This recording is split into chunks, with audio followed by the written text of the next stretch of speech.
तो hello student, welcome back to my channel Samrat Academy. तो दोस्तों, मेरा नाम है आकाश और मेरे प्यारे विद्यार्थियों, 4 अप्रैल को आप लोगों का साइंस का पेपर है। और मेरे प्यारे विद्यार्थियों, जितना क्वेश्चन मैं बता रहा हूँ अगर उतना तैयार आप करके जाते हैं तो इस वीडियो से आप लोगों को 100% जितना क्वेश्चन बताऊंगा उसमें से बाहर नहीं जाएगा। ठीक है, उससे जरूर आपको क्वेश्चन आएगा। अब मैं क्वेश्चन दिखा रहा हूँ, आपको अंदाजा लग जाएगा कि क्वेश्चन कितना महत्वपूर्ण है। ठीक है, तो मेरे प्यारे विद्यार्थियों, इस वीडियो को लाइक नहीं किया तो लाइक कर दीजिए। 5000 लाइक का टारगेट हमने इस वीडियो पर रखा है। आई होप आप इसे जरूर से जरूर पूरा करेंगे। तो चलिए, थोड़ा भी समय गवाएंगे नहीं, तुरंत चलेंगे टॉपिक की ओर और पहला क्वेश्चन से आज की वीडियो स्टार्ट करते हैं। आप पहला ही क्वेश्चन बहुत ज़्यादा इंपॉर्टेंट है, देख सकते हैं कितना ज़्यादा मोस्ट एमपी क्वेश्चन है, बहुत ज़्यादा एमपी क्वेश्चन है। क्या है, चलिए पहला प्रश्न आपका है कि बायो-सेवर्ट का नियम क्या है। बहुत ज़्यादा इंपॉर्टेंट है। ठीक है मेरे प्यारे विद्यार्थियों, बायो-सेवर्ट का नियम क्या है, इसको जरूर से आपको तैयार करके जाना है। कह रहे हैं कि बायो-सेवर्ट ने प्रयोगों के आधार पर धारावाही जो चालक से उत्पन्न चुंबकीय क्षेत्र की तीव्रता का सूत्र प्राप्त किया। और इन प्रयोगों के आधार पर उन्होंने क्या किया कि धारावाही चालक के एक छोटे खंड डेल्टा एल द्वारा किसी बिंदु P पर उत्पन्न चुंबकीय क्षेत्र B की तीव्रता निम्नलिखित बातों पर निर्भर करती है। किन किन बातों पर निर्भर करती है? तो पहला, चालक खंड की लंबाई डेल्टा एल के अनुकरणपाती होती है, अर्थात हम कह सकते हैं B अनुकरणपाती डेल्टा एल होता है। ठीक है, दूसरा, चालक खंड में जो प्रवाहित धारा I है तो I के अनुकरणपाती होता है, अर्थात मैं कह सकता हूँ कि B अनुकरणपाती क्या है, एल उसके लंबाई की है। ठीक है, फिर तीसरा, चालक खंड से बिंदु की जो दूरी R के वर्ग के व्युत्क्रमानुपाती होता है। मैं हम कह सकता हूँ कि B जो है वो व्युत्क्रमानुपाती है, उसके R के वर्ग के व्युत्क्रमानुपाती है। ठीक है, देख सकते हैं 1/r² है, उसका जस्ट उल्टा है। इसके बाद चौथा है कि धारा की दिशा तथा बिंदु के बीच का कोण जो है ज्या अनुकरणपाती होता है, अर्थात आप कह सकते हैं कि B अनुकरणपाती साइन थीटा होता है। ठीक है, तो मेरे प्यारे विद्यार्थी, क्वेश्चन बहुत ज़्यादा इंपॉर्टेंट है और इस क्वेश्चन को आपको किसी कीमत पर तैयार करके ही आपको जाना है। प्रश्न बहुत ज़्यादा एमपी है, जल्दी से इसको नोट करके और याद करके पहुँचे आप एग्जाम में। इसके बाद अगला प्रश्न क्या है कि मैक्सवेल के दक्षिणावर्त पेंच का नियम क्या है, किरण आरेख सहित व्याख्या कीजिए। ठीक है, देखिए किरण आरेख तो हमने नहीं खींचा है। ठीक है, आप लोग खींच लीजिएगा उसको, किरण आरेख बना लीजिएगा आप लोग, क्योंकि फिगर में मैं थोड़ा अच्छा बना नहीं पाता हूँ। ठीक है, तो आपसे रिक्वेस्ट है कि आप जरूर से जरूर आप लोगों का यह फिजिक्स में चले जाएगा। फिजिक्स का लास्ट चैप्टर जो है विद्युत क्षेत्रीय तथा चुंबकीय प्रवाह, उसका यह आपके क्वेश्चन है, मिल जाएगा तुरंत क्वेश्चन। तो मैक्सवेल के दक्षिणावर्त पेंच का नियम क्या है, किरण आरेख सहित व्याख्या करना है। तो देखिए कैसे आंसर लिखेंगे कि यदि हम पेंच कसते समय पेचकस को दाएं हाथ में पकड़कर इस प्रकार घुमाए कि पेंच की जो नोक है धारा बहने की दिशा में चले, तो जिस दिशा में पेंच को घुमाने के लिए अंगूठा घूमता है वहीं चुंबकीय बल रेखाओं की दिशा होगी। और चित्र में एक तार में विद्युत धारा नीचे से ऊपर की ओर बह रही है। पेंच की नोक को ऊपर की ओर चलाने के लिए दाहिने हाथ के अंगूठे को वामावर्त दिशा में ऊपर से देखने पर क्या होता है, उसको चलाना पड़ेगा और यही चुंबकीय बल रेखाओं की दिशा होगी। तो मेरे प्यारे विद्यार्थी, बस फिर सिर्फ मैंने फिगर नहीं बनाया है। अब मैं चैप्टर का नाम बता दी हूँ, आप लोग वहाँ से जाके इसको जरूर से नोट कर लीजिए, वहाँ से फिगर जरूर बना लीजिए, क्योंकि वहाँ पे किरण आरेख पूछा तो भाई फिगर तो बनाना पड़ेगा। ठीक है, हालांकि हमने फिगर नहीं बनाया है, उसको जरूर से फिगर तैयार कर लीजिएगा। ठीक है, आपसे हम्बल रिक्वेस्ट है। इसके बाद देखिए क्वेश्चन नंबर तीसरा जो कि याद करके जाना है, विद्युत मोटर व विद्युत जनरेटर के बीच क्या अंतर है। बहुत मोस्ट इंपोर्टेंट प्रश्न है। क्या है, विद्युत मोटर व विद्युत जनरेटर के बीच आप लोगों को क्या अंतर है। तो देखिए कैसे लिखेंगे आप लोग कि विद्युत मोटर इस सिद्धांत पर कार्य करता है कि चुंबकीय क्षेत्र में रखी कुंडली में विद्युत धारा प्रवाहित करने पर जो कुंडली पर एक बल युग्म कार्य करता है जो कुंडली को उसकी अक्ष के परितः घुमाने का प्रयास करता है।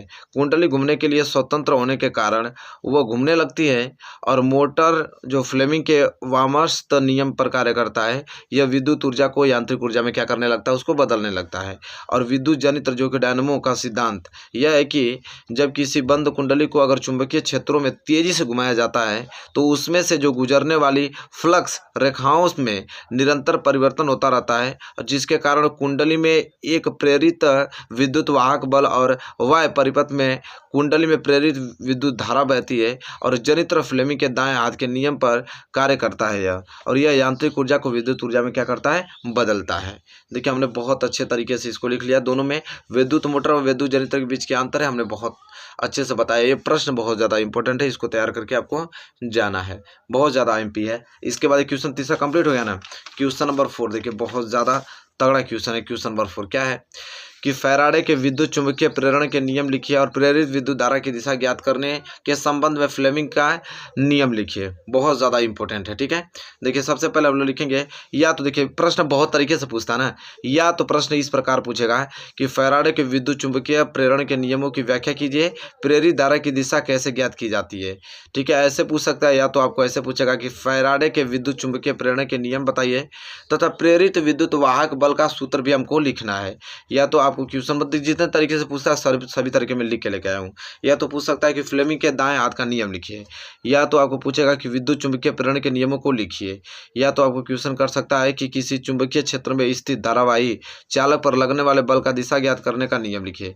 मतलब 3 तरीके और 3 2 5 और एक 6 तरीके से क्वेश्चन पूछा जाता है। तो 6 में से कोई ना कोई एक तरीका से आपको क्वेश्चन देगा जरूर 2022 बोर्ड एग्जाम में, ठीक है, 100% देगा, यहाँ से क्वेश्चन बनना तय होता है, ठीक है। तो आपको सिर्फ उत्तर कैसे लिखेंगे, तो देखिए उत्तर लिखेंगे हम लोग कि फैराडे के विद्युत चुंबकीय प्रेरण संबंधित तो 2 नियम निम्नवत हैं। कौन कौन? प्रथम नियम कहता है कि जब किसी बंद कुंडली में से होकर जाने वाली जो चुंबकीय बल रेखाओं चुंबकीय फ्लक्स में परिवर्तित होता है, तो उस कुंडली में जो प्रेरित विद्युत वाहक बल उत्पन्न होता है जो कि और उसी समय तक रहता है जब तक चुंबकीय फ्लक्स में परिवर्तन होता रहता है, ठीक है। ये आपका प्रथम नियम है।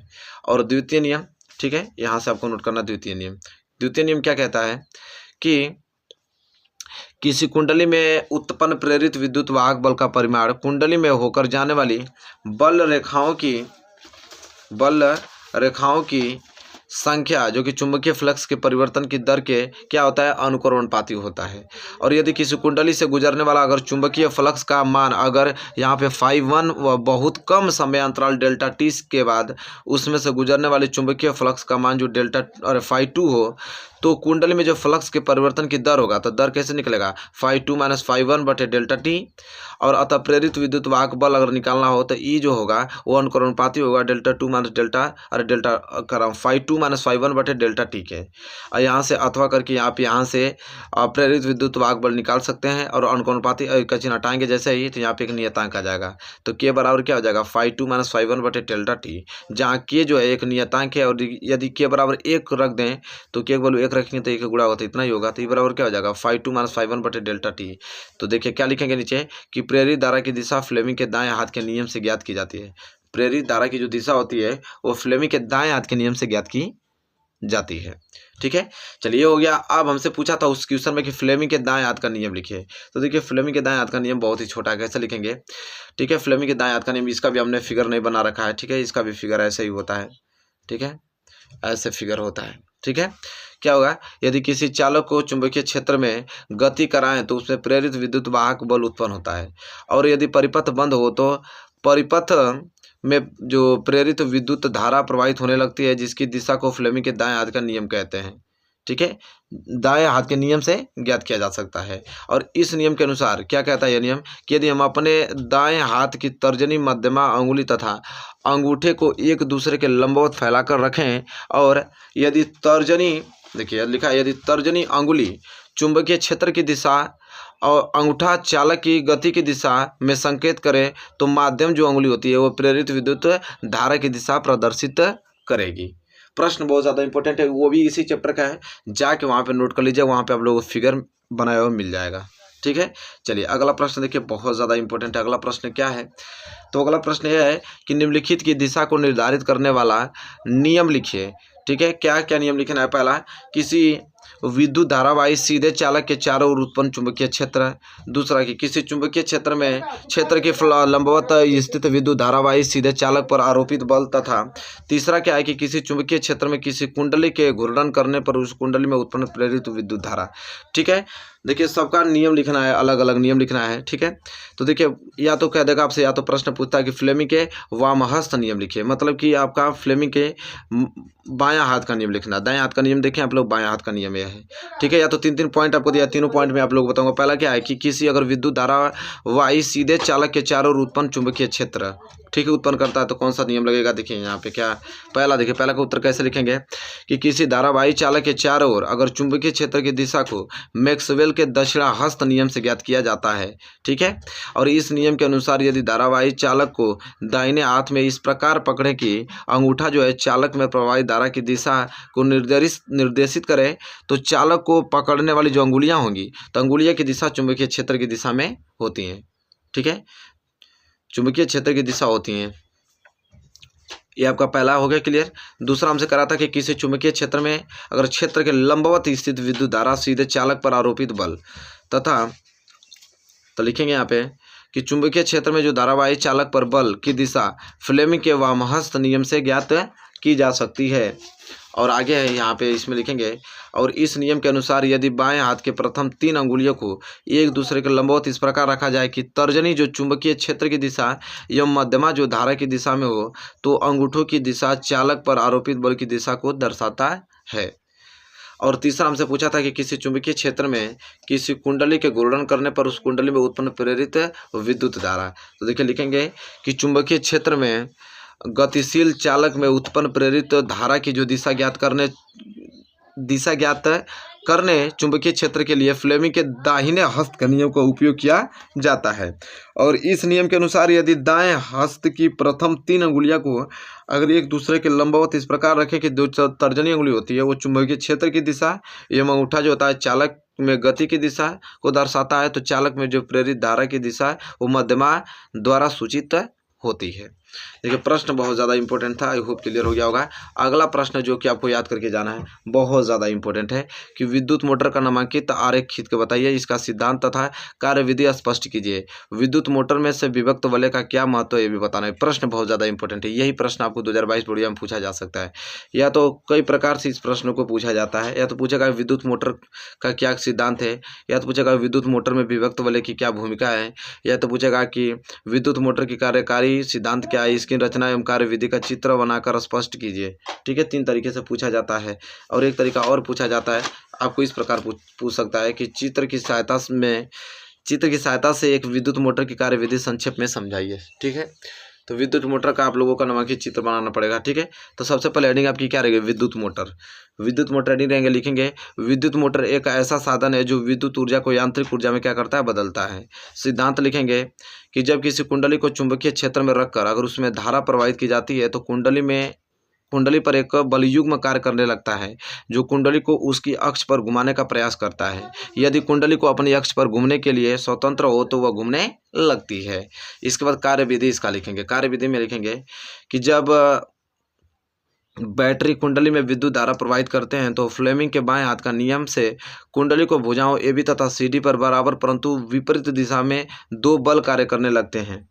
ठीक है, और यह बल एक बलयुग्म बनाते हैं जिसके कारण कुंडली दक्षिणावर्त दिशा में घूमने लगती है और कुंडली के साथ उसके सिरों पर लगे विभक्त वलय भी घूमने लगते हैं। और इन विभक्त वलयों की सहायता से धारा की दिशा इस प्रकार रखी जाती है कि कुंडली पर जो बल लगाकर एक ही दिशा में कार्य करे, अर्थात कुंडली एक ही दिशा में क्या करने लगती है, घूमते रहती है।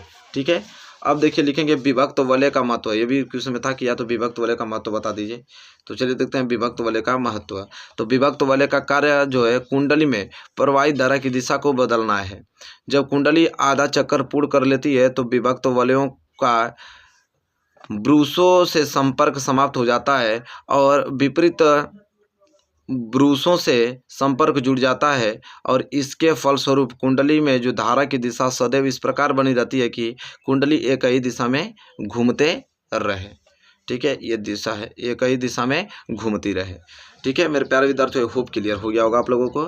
ठीक है, इसका फिगर आप लोग बना लीजिएगा। देखिए ये प्रश्न बहुत ज़्यादा इंपॉर्टेंट है, इसका भी फिगर आप लोगों को ही बनाना पड़ेगा। क्या है कि नामांकित आरेख खींचकर किसी विद्युत जनित्र का मूल सिद्धांत तथा कार्यविधि स्पष्ट कीजिए और इसमें ब्रूसों का क्या कार्य ये भी बताना है। यह प्रश्न बहुत तरीके से पूछा जाता है, या तो इस प्रकार पूछेगा आपको कि प्रत्यावर्ती धारा जनित्र का सिद्धांत, संरचना एवं कार्यविधि समझाइए, तभी भी आप यही उत्तर लिखेंगे जो बताऊंगा। या तो पूछेगा कि चुंबकीय प्रेरण के सिद्धांत पर आधारित एवं डायनामो का सचित्र कार्यविधि समझाइए। या तो पूछ सकता है कि प्रत्यावर्ती धारा विद्युत जनित्र का कार्यकारी सिद्धांत क्या है और इसकी रचना एवं कार्यविधि का चित्र बनाकर स्पष्ट करना है। या तो प्रश्न ऐसे पूछता है कि डायनामो क्या है। या तो पूछेगा कि विद्युत जनित जनित्र किस सिद्धांत पर कार्य करता है और नामांकित चित्र बनाकर इसकी कार्यविधि समझाइए।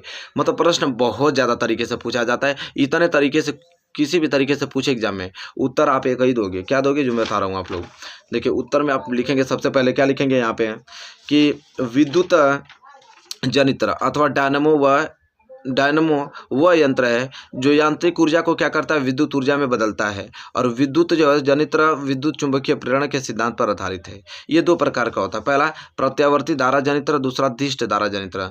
तो देखिए सबसे पहले लिखेंगे इसका सिद्धांत कि जब किसी बंद कुंडली को चुंबकीय क्षेत्र में तेजी से घुमाया जाता है तो उसमें से गुजरने वाली जो चुंबकीय फ्लक्स रेखाओं में निरंतर परिवर्तन होता रहता है और जिसके कारण कुंडली में एक प्रेरित विद्युत वाहक बल उत्पन्न हो जाता है और वाय परिपथ व कुंडली में जो प्रेरित विद्युत धारा बहने लगती है। अतः कुंडली को घुमाने में जो व्यय यांत्रिक ऊर्जा विद्युत ऊर्जा में परिवर्तित हो जाती है। इसके बाद इसका रचना लिखेंगे। प्रत्यावर्ती धारा व जनित्र प्रत्यावर्ती धारा डायनामो में चित्र में दिखाए गए अनुसार 3 मुख्य भाग होते हैं। चित्र बना लीजिएगा, उसका 3 मुख्य भाग होता है, ठीक है। आप लोगों को फिजिक्स का चौथा लेसन में मिल जाएगा। तो पहला भाग होता है क्षेत्र चुंबक। उसका देखिए क्षेत्र चुंबक हेडिंग डाल के लिखेंगे कि इसमें एन नॉर्थ और साउथ ध्रुव खंडों वाला एक शक्तिशाली चुंबक होता है जिसमें एन और एस के बीच में शक्तिशाली चुंबकीय क्षेत्र उत्पन्न किया जाता है और इस चुंबकीय क्षेत्र में जो कुंडली को घुमाया जाता है, ठीक है। इसके बाद लिखना है, क्वेश्चन बहुत बड़ा है क्योंकि सबका आंसर मैं एक ही में दे रहा हूँ ना, किसी तरह पूछेगा तो आप इसका आंसर लिख सकते हो। कुंडली दूसरा होता है कुंडली भाग। यह तांबे के पृथक्कृत तारों की एक कुंडली एबीसीडी होती है जिसे आर्मेचर कहते हैं और कुंडली को मुलायम लोहे के क्रोड पर लपेटा जाता है और इसी ध्रुवों के बीच क्षैतिज अक्ष के परितः जल के टरबाइन या डीजल या पेट्रोल इंजन द्वारा घुमाया जाता है। ये तो कुंडली का भाग हो गया। इसके बाद सर्पी वलय तथा ब्रूस होता है। सर्पी वलय तथा ब्रूस क्या है कि ये तांबे के बने 2 छल्ले या सर्पी वलय होते हैं जिनका जो संबंध होता है एक ओर तो कुंडली एबीसीडी से आए तांबे के तारों से होता है तथा दूसरी ओर तो कुंडली एबीसीडी से आए तांबे के तारों से होता है तथा दूसरी ओर कार्बन के 2 ब्रूसों यक्स और वाई से होता है और इन ब्रूसों का जो संबंध है वाय परिपथ जिसमें धारा भोजनी है से कर लेते हैं। चित्र में वाय परिपथ एक बल्ब के द्वारा दिखाया गया है। चित्र बनाएंगे तो चित्र में आपको दिखाई देगा वहाँ पे बल्ब के द्वारा हमको किसको दर्शाया गया है, तो वाय परिपथ में एक बल्ब के द्वारा दिखाया गया है, ठीक है।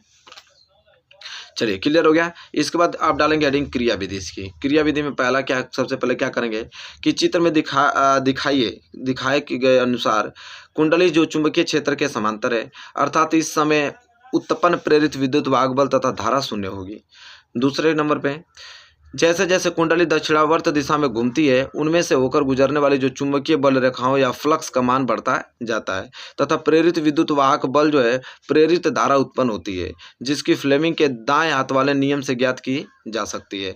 वाय परिपथ में इसकी जो दिशा है वह एक्स और वाई की ओर होगी, ठीक है। इसके बाद लिखेंगे जब कुंडली उसी दिशा में घूमते हुए ऊर्ध्वाधर भुजा ए बी ऊपर तथा सी डी नीचे हो जाती है तो प्रेरित विद्युत वाहक बल तथा धारा अधिकतम होती है और कुंडली के इस बीच 0 से लेकर 90 डिग्री तक क्या होती है, वह घूमी होती है।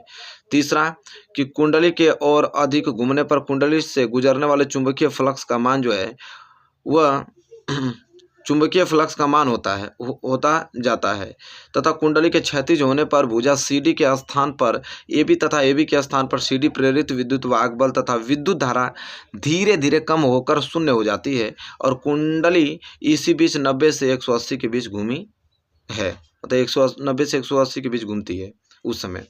फिर चौथा कंडीशन क्या है कि कुंडली को और घुमाने पर उसमें से गुजरने वाले जो चुंबकीय फ्लक्स का मान फिर से बढ़ना शुरू होता है परंतु इस समय यदि धारा की दिशा फ्लेमिंग के दाएं हाथ से ज्ञात की जाए तो वह दिशा जो होगी वह दूसरे की तुलना में विपरीत दिशा में होगी तथा वाय परिपथ में जो वाई से यक्स की ओर प्रवाहित होगी।